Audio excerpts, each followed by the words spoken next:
Bien, vamos a iniciar, vamos a orar. Para iniciar, ¿quién quiere orar? Yo. Adelante.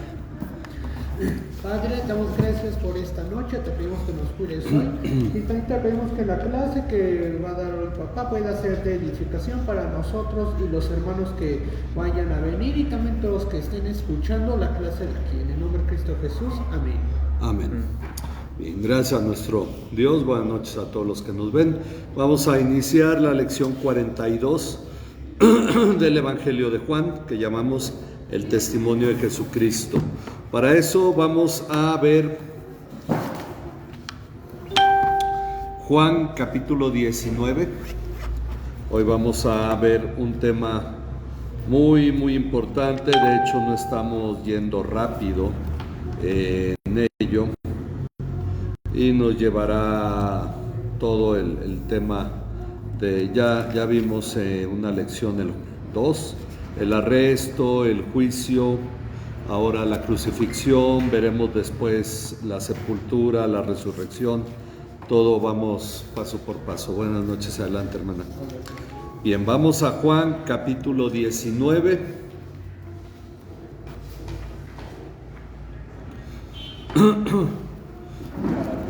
Voy a leer el encabezado del estudio y ahorita hacemos la lectura del pasaje. Juan 19 va a ser del versículo 17 al 30. Dice que Pilato se ha negado a condenar a Jesús intentando liberarle. Eso nos ha quedado claro. Que finalmente ha cedido a la presión de los sacerdotes.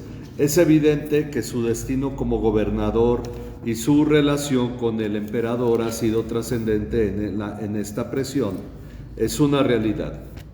Sin embargo, su pecado no yace en nada de esto, no yace en el hecho de que él haya cedido a los religiosos, ni que haya puesto ante su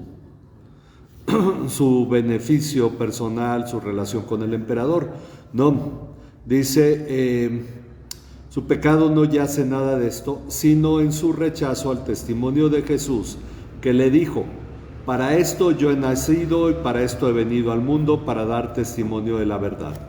Todo el que es de la verdad escucha mi voz. Y fuera que creyera o que diera media vuelta diciendo ¿qué es la verdad? Y ahí es donde Pilato pudo haber tenido su oportunidad de recibir el testimonio de Jesús. El plan eterno de Dios se habría de cumplir. Fuera que él creyera en Jesús aun cuando lo tuviera que entregar, o no creyera en él como lo hizo dando media vuelta diciendo que es la verdad.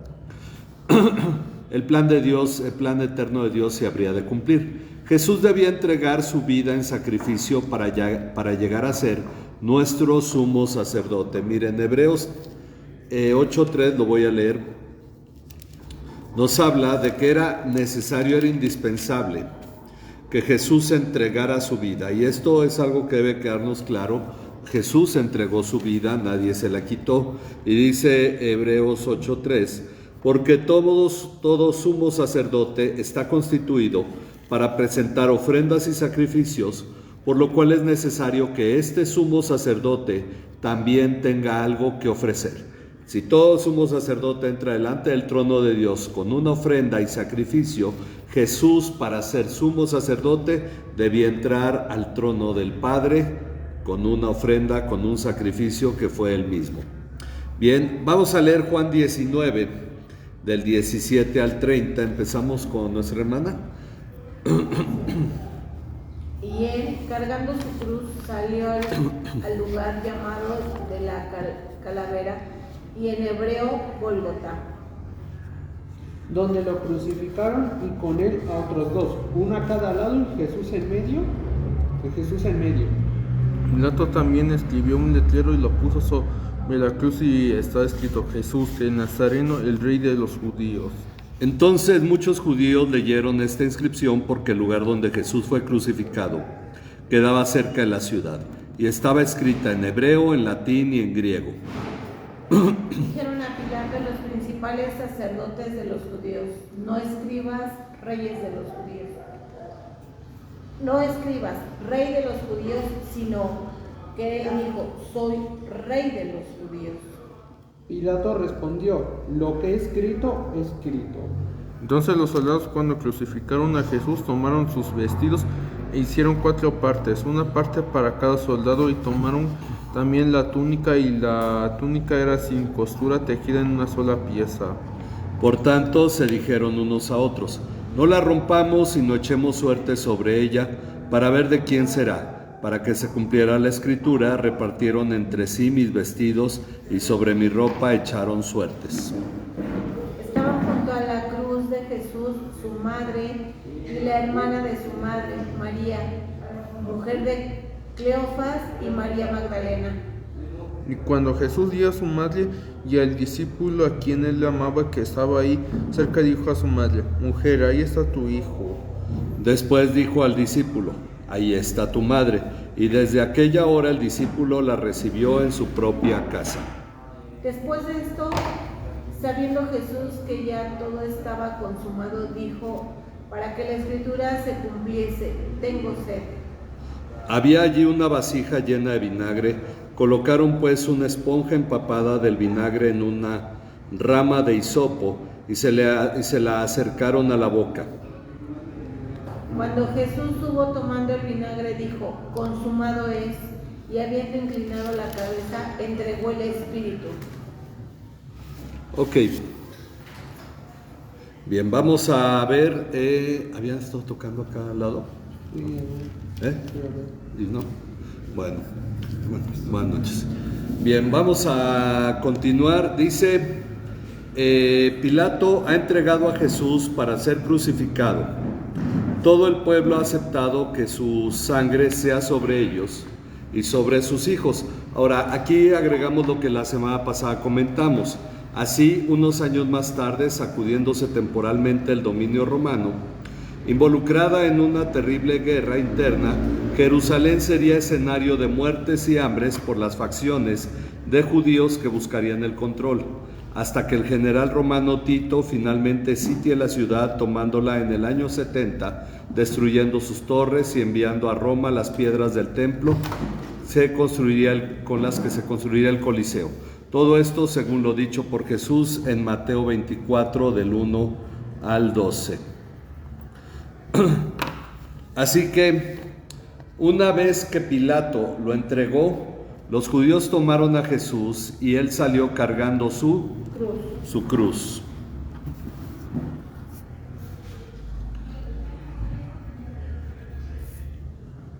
Al sitio llamado el lugar de la calavera, así se llamaba el lugar de la calavera, que en hebreo se dice Gólgota. Okay, aunque todos la conocemos más por su nombre en latín, porque en realidad si dijeran la iglesia de la calavera, pues no sé cuántos irían a esa iglesia, ¿verdad? Pero le dicen la iglesia del Calvario porque deriva del latín calavera. Pero movimientos llamados el Calvario y todo esto se llamará realmente calavera, porque en la Biblia no aparece el nombre en latín, obviamente. Allí lo crucificaron y con él a otros dos. Uno a cada lado y Jesús en medio. Ok. En ocasiones anteriores hemos considerado que al haber escrito su evangelio años después de los otros evangelios, Juan omite información que se encuentra en aquellos, como Simón de Cirene obligado a llevar la cruz, que los otros 2 crucificados eran ladrones, que le ofrecieron vino con hiel que Jesús rechazó, que los sacerdotes, ancianos y escribas se burlaban de él, que el velo se rasgó y hubo oscuridad, así como omite 4 de las frases que Jesús dijo en la cruz, pero nos da otras 3. Podríamos decir que en realidad Juan se enfoca más en Jesús mismo que en su entorno. En realidad el relato tiene más enfoque en Jesús mismo que en todo lo que estaba ocurriendo alrededor en la crucifixión. Ok, nada, le pones el pasador a la puerta de ahí, por favor. Como todos los evangelios, Juan habla del letrero que Pilato escribió y lo puso sobre la cruz. Los evangelios dan ciertas partes del título, Juan nos da el título completo, el cual era Jesús el Nazareno, el rey de los judíos. Jesús el Nazareno, el rey de los judíos. Este es el título completo. Los otros evangelios hablan del letrero y lo dan en parte.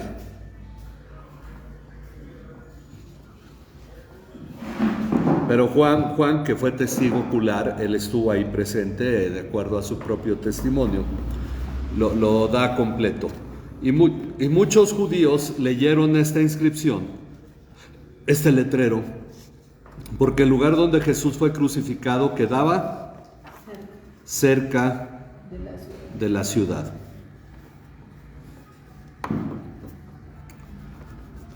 El lugar donde Jesús fue crucificado quedaba cerca de la ciudad. En realidad no se sabe exactamente dónde era. Entonces hay varios, creo que por lo menos hay dos propuestas de dónde fue el lugar. Y bueno, y también la geografía ha cambiado algo, ¿verdad? En el lugar. Entonces el lugar estaba cerca de la ciudad. Ahora Juan aclara que el letrero estaba escrito en 3 idiomas, que son hebreo, griego y latín. Ok, hebreo, griego y latín. Algunas versiones ponen hebreo, latín y griego. A final de cuentas, con que estén los 3 idiomas. Ok, hebreo, griego, latín y griego. Al decir muchos judíos, que muchos judíos lo vieron, recordemos que la ciudad estaba llena de judíos procedentes de todas partes del mundo. Era la fiesta de la Pascua y venían judíos que habían crecido en otros países. Algunos hablaban griego, el idioma común en el imperio. Otros hablaban latín por ser el idioma de los romanos, sobre todo los que venían de la parte occidental del imperio.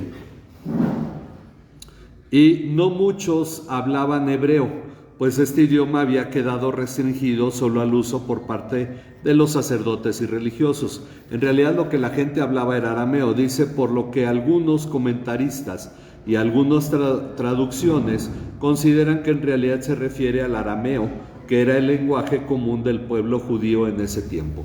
Algunas traducciones ya no ponen escrito en hebreo, latín y griego, sino ponen escrito en arameo, latín y griego. Pero lo que todos están de acuerdo es que el pueblo en Jerusalén, en Judea, hablaba arameo. Eso todos los comentaristas, historiadores lo han señalado. El hebreo había quedado solamente para uso, diríamos, religioso. Por eso lo hablaban solo los sacerdotes y los escribas fariseos. Entenderíamos que ellos lo hablaban. Ok.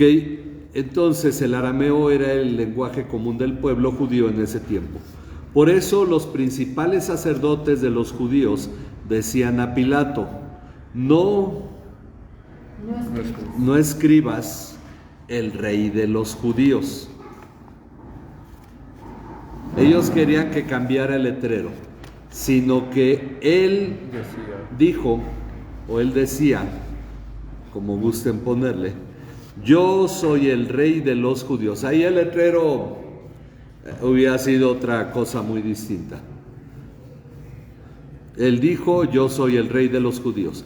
Pilato respondió, lo que he escrito, he escrito. Ya de por sí lo desmañanaron y lo tenían harto los sacerdotes, ¿verdad? Ahora como para que le fueran a reclamar. Ok, lo que he escrito, he escrito. Durante toda su comparecencia ante Pilato, llamó a Jesús rey de los judíos. Siempre que salió les decía, ¿quieren que les entregue al rey de los judíos? Aquí está su rey, y todo el tiempo lo llamó rey de los judíos. Tal vez como una forma de burla contra los sacerdotes. Él tenía este resentimiento contra los sacerdotes.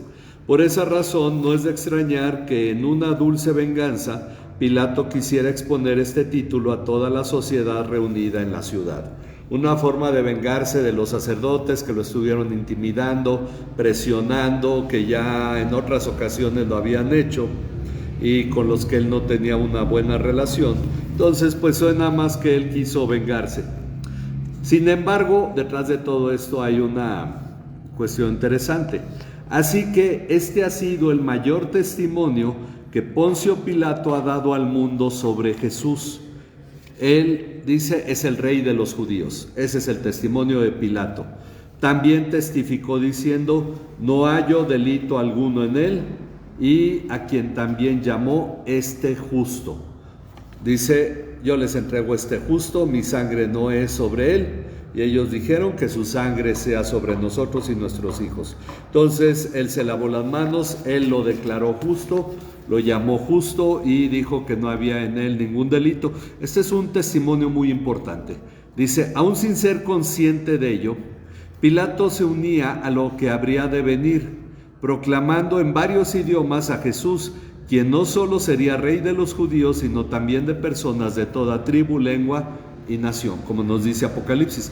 Fue el primero en dar un testimonio en varios idiomas. Entonces los soldados, cuando crucificaron a Jesús, no sé si hay preguntas aquí, ¿no? ¿Vamos bien? Bueno, cuando los soldados crucificaron a Jesús, tomaron sus vestidos e hicieron cuatro partes. Se consideran que eran 4 soldados los que estaban ahí nada más, y había un centurión. Bueno, un capitán de ellos. Hicieron 4 partes, una parte para cada soldado. Vamos a ver Marcos 15, 24. Una parte para cada soldado. Vamos a ver Marcos 15, 24. Con nuestro hermano Rudy. Cuando lo hubieron crucificado, repartieron entre sí sus vestidos, echando suerte sobre ellos para ver qué se llevaría cada uno. Entonces, echaron suertes para decidir lo que cada uno tomaría. Esto no lo dice Juan así, pero Juan sí dice, primero repartieron sus cosas y luego viene la túnica. Dice, se considera que estas 4 prendas eran pañuelo de la cabeza, sandalias, cinturón y su manto. Pero Jesús tenía una 5ª prenda. En algunos casos a lo mejor no llevaban manto y le quitaban la túnica, ¿no? Pero tomaron también la túnica, y la túnica era sin costura. Era sin costura, era una, según todos los comentaristas, una túnica muy fina, costosa. La túnica era sin costura, tejida en una sola pieza.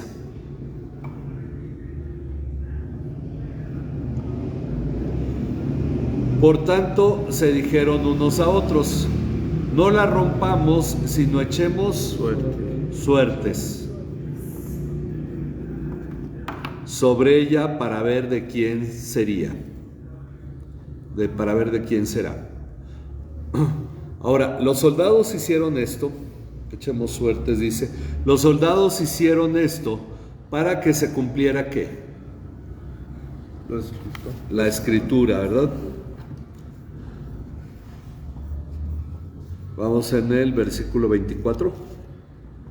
Sí, ¿verdad? Echaron suertes y para que se cumpliera la escritura. Repartieron entre sí mis vestidos.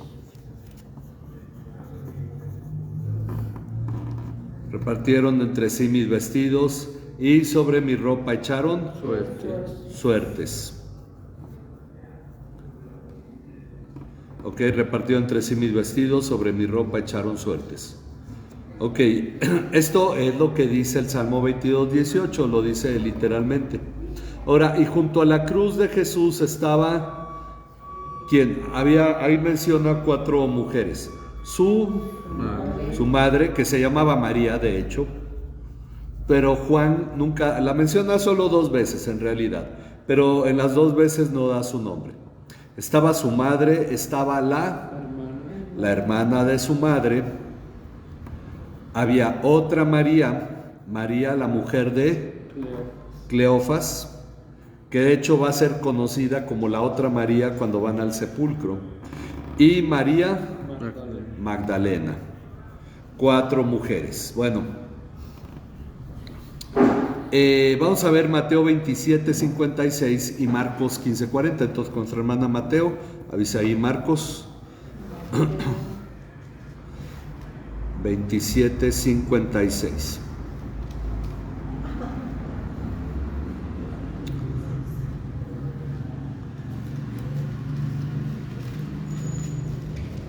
Entre las cuales estaban María Magdalena, María la madre de Jacobo y de José, y la madre de los hijos de Zebedeo. Ok, entonces había 2 Marías, María Magdalena, María la madre de Jacobo y José, y la madre de los hijos de Zebedeo, o sea, la mamá de Juan y Jacobo, ¿verdad? En pocas palabras, pero bueno, Zebedeo era el conocido. 3 mujeres, no menciona a María la madre de Jesús. Vamos a ver Marcos 15:40. Había también unas mujeres mirando de lejos, entre las que estaban María Magdalena, María, la madre de Jacobo, el menor, y de José y Salomé. ¿Y quién? Salomé. Salomé. Ok, al final. 2 Marías, María Magdalena, que específicamente se menciona, María nuevamente, la madre de Jacobo, ahora llama Jacobo el menor, y José, y Salomé. Pensamos que la esposa de Zebedeo, pues se llamaría Salomé, era la madre de los hijos de Zebedeo, pues era la esposa de Zebedeo, seguramente, ¿verdad? Ok. Ahora, Juan ha mencionado a María, la madre de Jesús. Ok, la ponemos un poquito a un lado para distinguir las otras 3 mujeres. La otra era la hermana de su madre, que podríamos pensar, o era también María, lo cual ya no sería lógico, porque en una familia 2 Marías pues no encajarían. Entonces nos queda Salomé, la madre de los hijos de Zebedeo, y María, la mujer de Cleofas, que sería María, la madre de Jacobo y José, además de María Magdalena. Ella no tiene pierde. Entonces dice,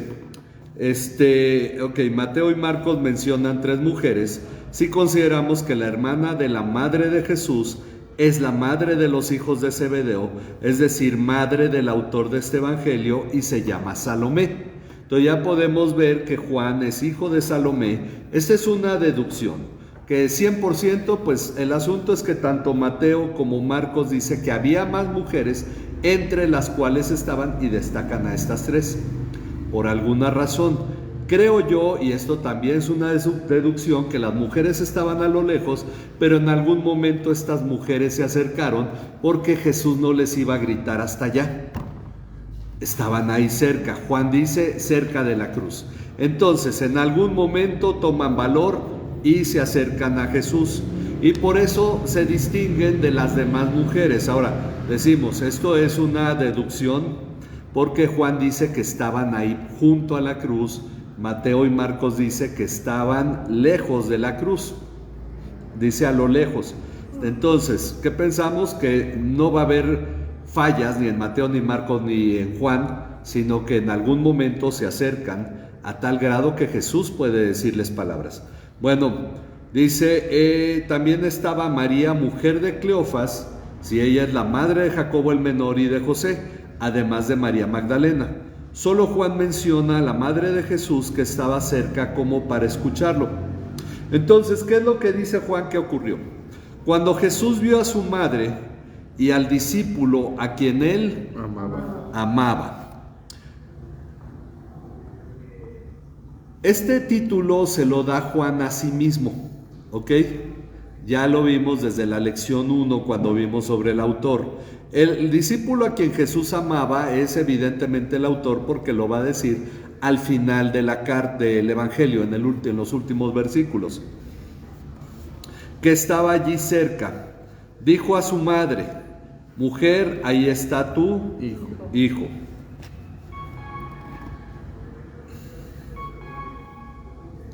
Después dijo al discípulo: ahí está tu madre. Y desde aquella hora el discípulo le recibió en su propia casa.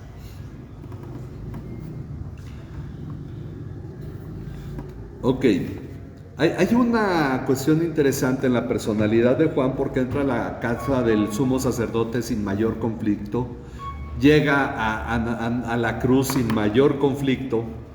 Juan, Pedro hace mucho ruido, habla mucho, y llama mucho la atención, pero Juan se mete finalmente en la escena de una manera constante. Y dice, el único de los discípulos que se menciona que estuvo presente durante la crucifixión fue el autor del Evangelio, quien se nombra a sí mismo como el discípulo amado de Jesús, de quien podemos decir era hijo de Salomé y Zebedeo, sobrino de María y, según la carne, primo de Jesús, el apóstol Juan. Ok, entonces recordemos que también Juan el Bautista era familiar de Jesús. Y ahora vemos, y esto lo vimos en la lección primera, que Salomé era con mucha seguridad, podríamos decir muy probablemente era la hermana de María, era la madre de Juan y de Jacobo, y por lo tanto había una familiaridad entre ellos. Ok, ahora, en la cruz Jesús dijo 7 palabras o 7 frases, es conocido como las 7 palabras, y estas son: Padre, perdónales porque no saben lo que hacen. Eso lo menciona Lucas 23, 24. Hoy estarás conmigo en el paraíso. Se lo dice Jesús a uno de los ladrones. También lo menciona Lucas 23, 43. El tercero es: mujer, he ahí tu hijo, he ahí tu madre. Esto se lo dice Jesús de acuerdo a Juan, es lo que acabamos de leer. Dios mío, ¿por qué me has desamparado? Es la única frase en la cruz que nos dan Mateo y Marcos, Mateo 27, 46 y Marcos 15, 34. Esta es la única frase que señalan los evangelios de Mateo y Marcos. Luego viene la quinta: tengo sed. Vamos a verla en un momento porque la menciona Juan. Luego, consumado es, también lo menciona Juan. Y finalmente, Padre, en tus manos encomiendo mi espíritu. Esta corresponde a Lucas 23, 46. Entonces Lucas nos da 3 frases, Juan nos da 3 frases y Mateo y Marcos nos dan una frase, de ahí las 7 frases de Jesús. Ok, de hecho no se repiten más que Mateo y Marcos cuentan la misma frase. En este caso, vemos en Jesús, para no inventar cosas, aunque en realidad nunca he discutido el tema con un católico y pienso, a veces ellos podrían argumentar que ahí está el señalamiento de María como madre de todos, representado en Juan. Dice, en este caso vemos en Jesús una actitud semejante a la que tuvo en el aposento alto. Recordemos, él sabía, dice, donde sabiendo que pronto sería entregado al sufrimiento y a la muerte, se preocupaba más por la situación de sus discípulos antes de su partida. Él les decía: tengan paz, mi paz les dejo, mi paz les doy, no se turbe su corazón. Dice: no se turben, ni tengan miedo, en la casa de mi padre muchas moradas hay, voy a prepararles lugar. Y entonces los está animando, aunque él es el que está a punto de sufrir. Ahora él está en agonía. Dice, estando en agonía, sigue cuidando de los suyos, razón por la cual no llama a María su madre, sino le dice mujer. Aunque esto también habríamos que agregar que quizás sea una forma acostumbrada entre ellos. Miren, vamos a ver Juan 2.4, ¿qué dice? Juan 2.4. Y luego, hermano Rudy, Salmo 69.21, por favor. Salmo 69.21. Y Jesús le dijo: mujer, ¿qué nos interesa esto a ti y a mí? Todavía no ha llegado mi hora. Ok, aquí le dice, en la cruz le dice, mujer, he ahí tu hijo. En las bodas de Caná, cuando María le dice no tienen vino, él le dice, mujer, ¿qué nos interesa a ti y a mí? Aún no ha llegado mi hora. Ok, entonces podría ser una forma en la que en alguna forma se acostumbraron, pero finalmente aquí la indicación es, mujer, he aquí tu hijo, he aquí tu madre. Y entonces, no le dice hijo, nada, le dice, ahí está tu madre. Entonces, aquí Jesús lo que está haciendo es cuidando de los suyos. De María no tanto por ser su madre, sino por ponerla a cargo de alguien que la guarde y que sea creyente en Jesús. Uno podría decir, bueno, ¿y por qué no lo entregó a uno de sus hermanos? Él tenía más hermanos, podría haberles dicho, háganse cargo de ella. Pero ellos todavía no creían en Jesús y no veían en Jesús al Mesías. Ok, bueno, dice, después de esto, sabiendo Jesús que todo ya se había consumado. Ok, él se da cuenta, todo ha terminado, ya está cumplido. Él ya está en la cruz, a punto de morir. Es obvio que todo se consumará en el momento en que muera. Para que se cumpliera la escritura, dijo, tengo sed. Ok, esa escritura es el Salmo 69, 21, que dice, me pusieron además hiel por comida y en mi sed me dieron a beber vinagre. Ok, de hecho es una escritura más amplia todavía. No dice y entonces dije tengo sed. No, sino que la frase tengo sed va a producir que se cumpla la escritura. Dice, había allí una vasija llena de vinagre. Era la bebida de los soldados, según estaba yo leyendo. Una bebida llena de vinagre. Colocaron pues una esponja. Una esponja empapada del vinagre en una rama de hisopo. Y se la acercaron a la boca. De todos modos se considera que no era muy alto. A veces ponen imágenes de la cruz y es altísima, ¿no? Era mucho desperdicio de madera, podríamos pensar. Las cruces no necesitaban ser altas, con que la persona colgara y podía estar a unos cuantos metros bajo la tierra, sobre la tierra, perdón, unos cuantos metros sobre la tierra.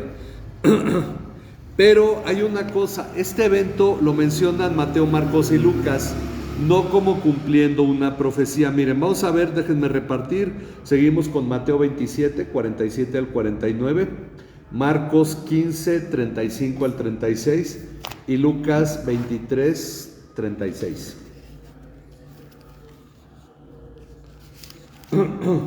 Ok, vamos a ver este evento que los 4 evangelios mencionan. Solo Juan señala que es para que se cumpla la escritura.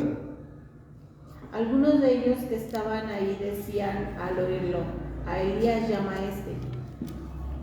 Y al instante, corriendo uno de ellos, tomó una esponja y la empapó de vinagre y poniéndola en una caña le dio a beber. Pero los otros decían, deja, veamos si viene Elías a librarle. Ok, ellos se burlaban de Jesús porque había dicho Elohim, Elohim, lama sabactami, que traducido es Dios mío, porque me has desamparado, ¿verdad?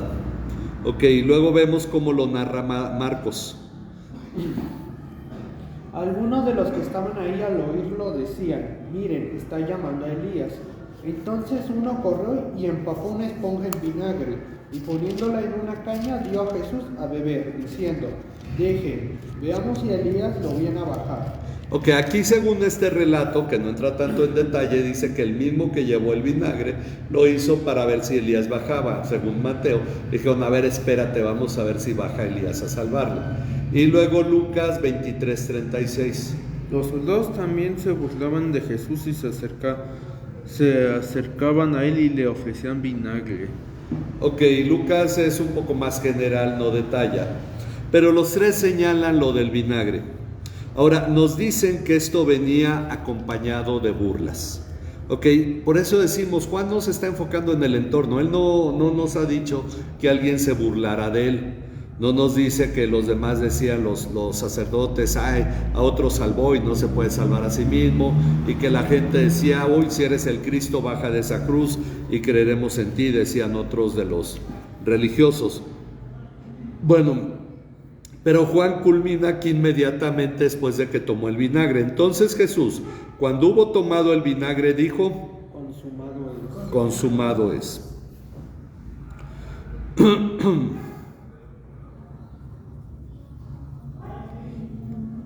consumado es. E inclinando la cabeza, entregó él el Espíritu.